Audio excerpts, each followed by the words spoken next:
Good morning. Good morning, everyone. And it's good to see you all here today.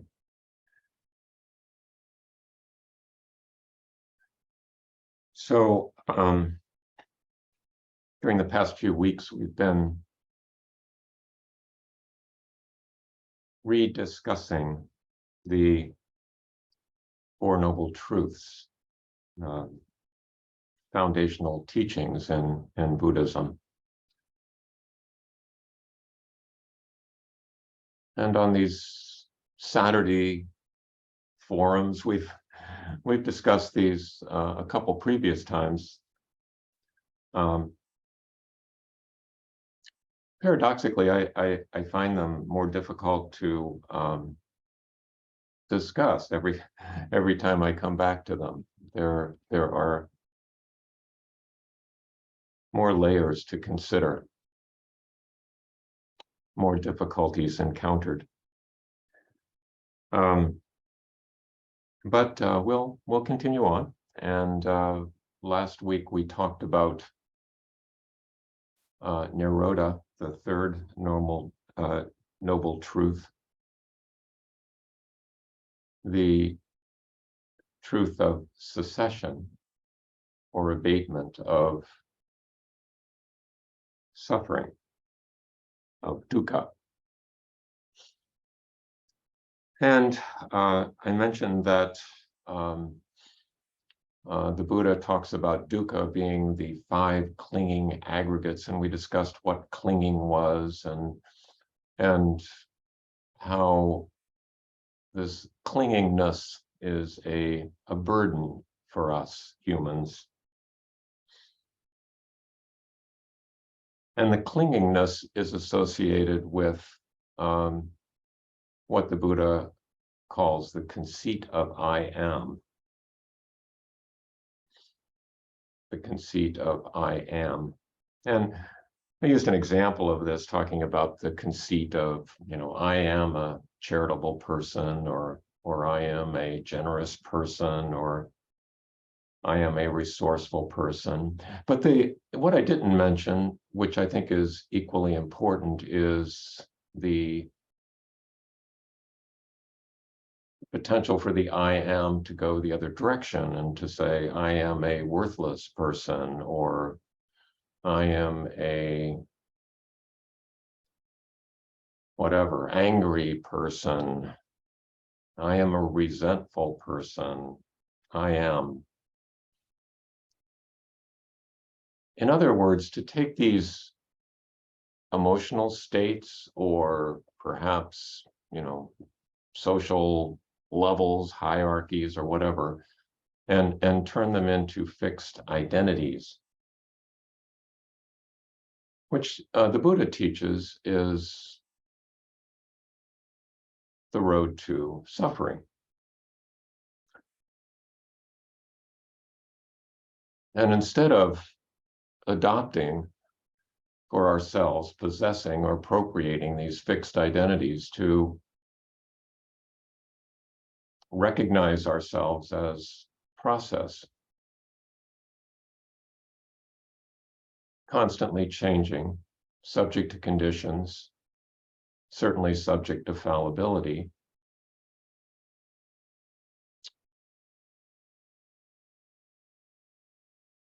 but also enabled with the ability to remember one's intentions and redirect energies.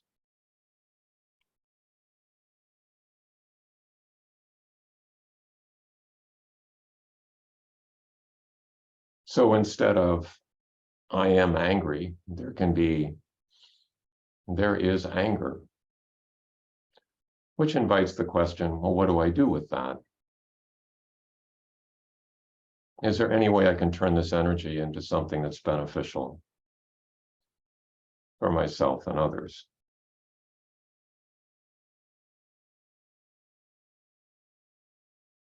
And that way of seeing things, the Buddha teaches, is liberating, keeping us from getting stuck. in a fixed position that's painful for ourselves and for others. So moving on from the third noble truth, we get into the fourth noble truth, which is the essentially the Eightfold Path. The Buddha says in his first teaching, the Dhammacakkappavattana Sutta, and this, monks, is the noble truth of the way of practice, leading to the cessation of stress. Precisely this noble eightfold path, right view, right resolve, right speech, right action, right livelihood, right effort, right mindfulness, right concentration. And traditionally, since it's somewhat hard to remember 8 things, it's been compressed down to 3 categories: wisdom, morality, and meditation.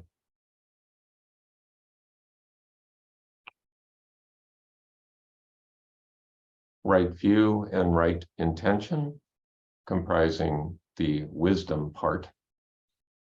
Right speech, right action, right livelihood, comprising the morality part. And right effort, right mindfulness, right concentration, comprising the meditation part.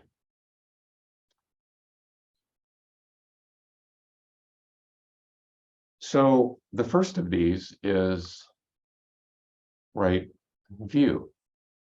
Now, it might be kind of quizzical that we start off with the wisdom part. You would think that the wisdom part would come at the end. I mean, traditionally, you work toward wisdom. That's the whole idea. And you might, try to be a ethical, a moral person in order to enhance your likelihood of gaining wisdom. But, or we might use meditation as kind of a training exercise to lead to wisdom. But interestingly, the Buddha starts with the wisdom part, and in particular, right view. So what is right view? We'll talk about that a little bit. Well, at first hearing this and first reading it, it sounds a little fascistic, like, oh, okay, I'm going to tell you the right view, and you need to accept this. This is the right view. Anything else you may have in mind is the wrong view. This Pali word sama that is translated as right, I'm told by people who know much more about it than I do, is a misleading translation, even though it's almost universally translated that way.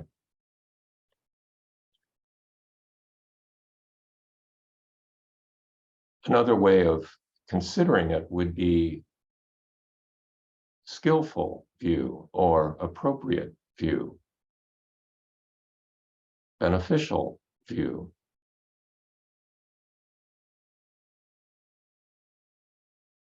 Now, I think, and some people, make the step of saying, well, it's seeing things as they are. I'm skeptical about that because I think we never quite see things the way they are. As humans, we're just limited.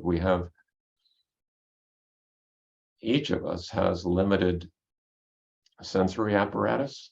We can only see certain light frequencies. We can only hear certain sound frequencies. We can only smell certain odors. We can only detect certain things with our skin. If you have 2 little needles and they're about an inch apart, and you place them over various parts of your body, you can, pretty reliably tell that there's two of them. But as you get the needles closer together and prick various parts of your body, some parts of your body can only feel one needle. It feels just like one. You just don't have that degree of resolution of your tactile sense. So we're limited in that way, obviously, but we're also limited in our experience, our ability to remember things, our ability to see patterns. I mean, humans are remarkable, don't get me wrong, but they're just limited. So here we are. But in any way, you have to have some sort of view in order to get through the day. So if right view is not, you might disagree and say, well, we can see things the way they are. But if you take the position of, well, we can't always, or even anytime, see things completely the way they are, we have to have some sort of view. So what is right view? Well, I think it's helpful to go back to the Buddha's original project. Of course, the Buddha, as the story goes, was raised by his father in an atmosphere of sort of a pain-free atmosphere filled with pleasure. That's the way the story is presented. And at some point, the Buddha suspected there was something missing here, felt like he needed to know more, and got outside the palace walls and could see the immense suffering associated with, for instance, old age, sickness, and death, and all manner of other suffering that humans have, and dedicated himself to trying to find an answer, trying to find some sort of way of relieving human suffering. How do we do it? What is the answer to it? Clearly, just surrounding oneself in pleasure doesn't work.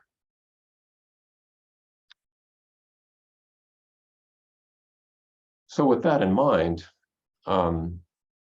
right view can be described as just the view that is most likely to lead to the least suffering for oneself and others. You could call it skillful view.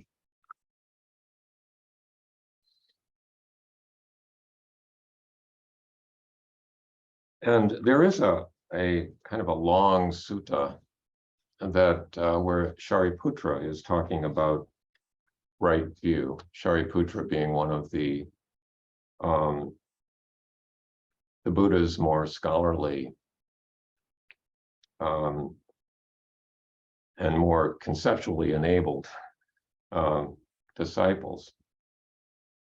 And someone asked Shariputra about right view, and right view Shariputra goes on to give many different ways of looking at what is right view.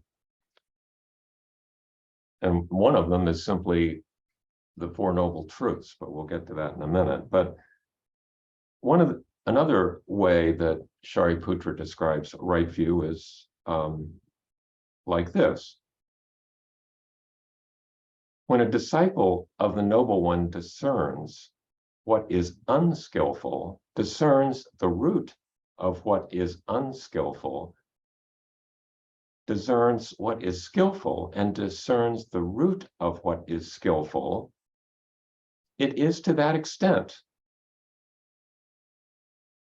that she is a person of right view, one whose view is made straight, who is endowed with verified confidence in the Dhamma, and who has arrived at this true Dhamma. Now, what is unskillful? Taking life is unskillful.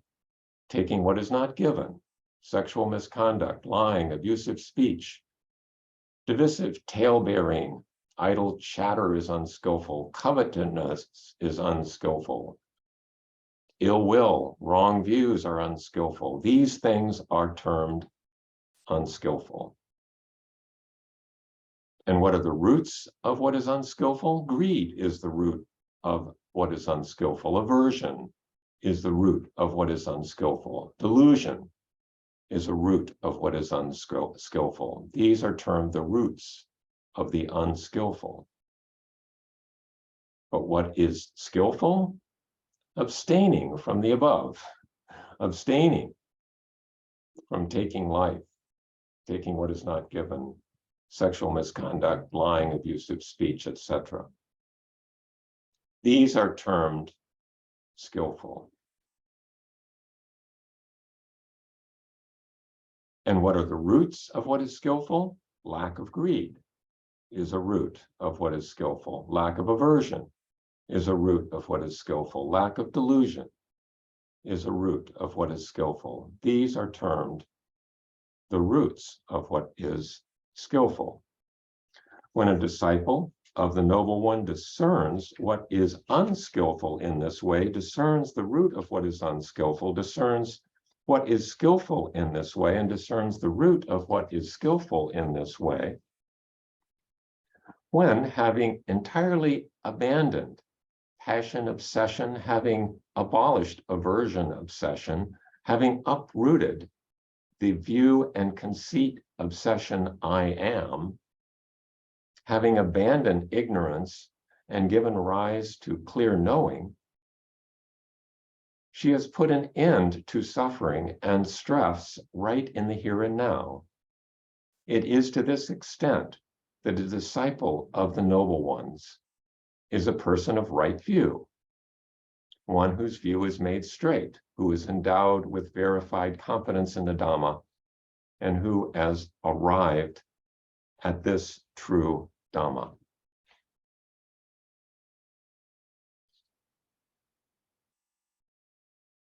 So the Buddha, I think, puts right view at the very beginning, which is consistent with the very first verse of the Dhammapada, which I've referred to before. I'll just read a couple different translations of that. Mind is the forerunner of all actions. All deeds are led by mind, created by mind. If one speaks or acts with a corrupt mind, suffering follows, as the wheel follows the hoof of an ox pulling cart. Mind is the forerunner of all actions. All deeds are led by mind, created by mind. If one speaks or acts with a peaceful mind, happiness follows as surely as one's shadow. More concise translation, we are what we think. All that we are arises from our thoughts. With our thoughts, we make the world. Speak or act with an impure mind, and trouble will follow you, as the wheel follows the ox that draws the cart. We are what we think. All that we are arises from our thoughts. With our thoughts, we make the world. Speak or act with a pure mind, and happiness will follow as your shadow, unshakable. So the Buddha invites us at the very beginning of this path to adopt right view, which may require a certain amount of just faith. Because, we might read this or hear this or find out about it in some manner and think, well, that sounds interesting. But in order to sort of do the program, you have to adopt a certain viewpoint, try it out. And this is not blind faith, because you're aware that you're adopting a certain viewpoint and trying it out. Just as, I'm taking violin lessons, and my teacher, who is, remarkably better player than I will ever be, is showing me how to hold the bow in such a way to go from the high strings down to the low strings, and where on the bow to make that transition. And I really have to take kind of a trusting attitude in order to benefit from the lesson. If I'm saying, well, how do I know that what you're saying is true? Then I just really never get anywhere. So it requires a certain amount of faith in order to get started. But the Buddha says that, pay attention. If you try this out and it leads to beneficial outcomes, good results, if it leads to the relief of suffering for yourself and others, then you have your experience to reinforce this view, to give it more substance, to give it more penetrance.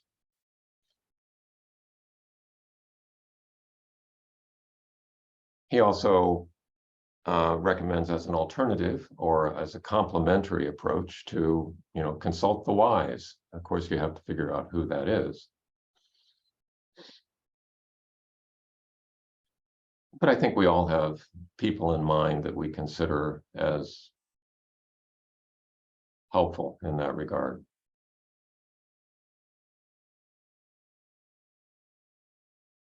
So, right view.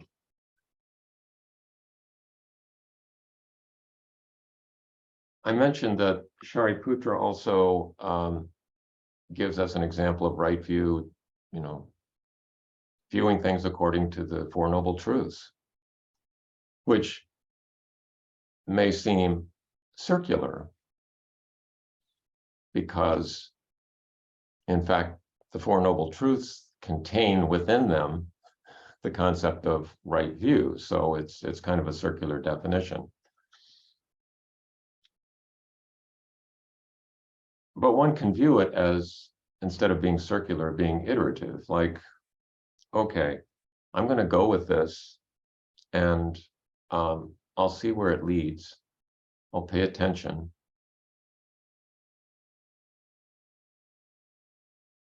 And if my experience reinforces this approach, then I'll continue on.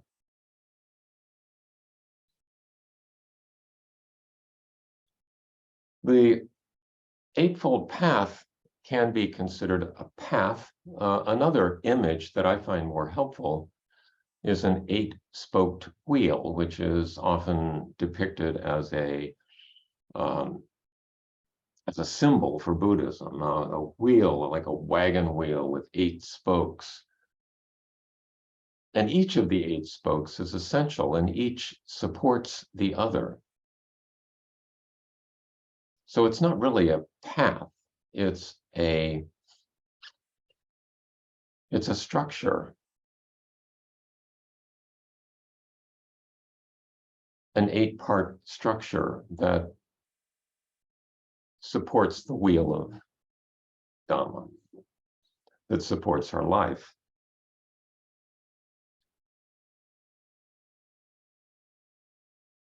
So we'll come back to that image again before we're done, but I think for today I'll stop there. And I guess I'll just leave you with the question How does this notion of right view strike you?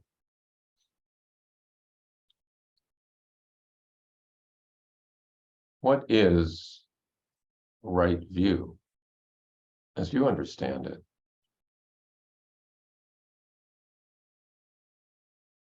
To what extent can we alter our views, and how do we alter our views? How do we enlarge our views? How much control do we have over our views? I think there are a number of questions about right view that are worth considering, reflecting upon. So I'll leave it at that. I hope that's not too nebulous, and we'll get back after the breakout groups. I will